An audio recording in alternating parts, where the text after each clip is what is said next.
sikukuu ndio hii inakuja kidogo, na hela vyangu hapa kidogo. Hela nayo. Hela ninayo. Sema natenga shilingi 20,000, 30,000.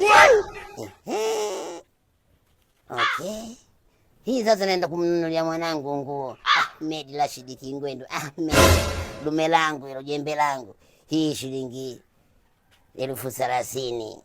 Nyingine nimezitenga. Namnunulia nguo jembe langu kwa raha zangu anapata. Yule.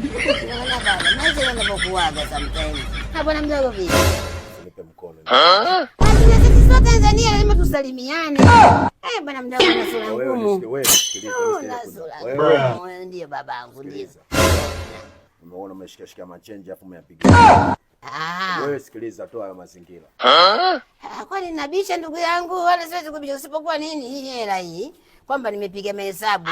Ndo kaela kangu aka shilingi 30 kamnulie bwana mdogo. Ngoja kwanza nakuelekeza basi kwanza. Unatondava wewe.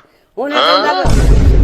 Sasa kuchinjwa yele nimepatia shida hiyo sometimes so na pola pola kama kuchinjwa mboy.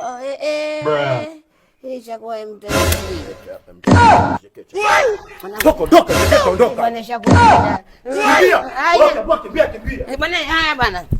Nakimbia. Wewe bwege tumesha hapa wewe. Umenikuta mimi ndo vile na kitambi tu. Enzi zangu nikakuchapa kama mtoto mdogo mwewe. Wewe unakimbilia kisu, unakimbilia kisu.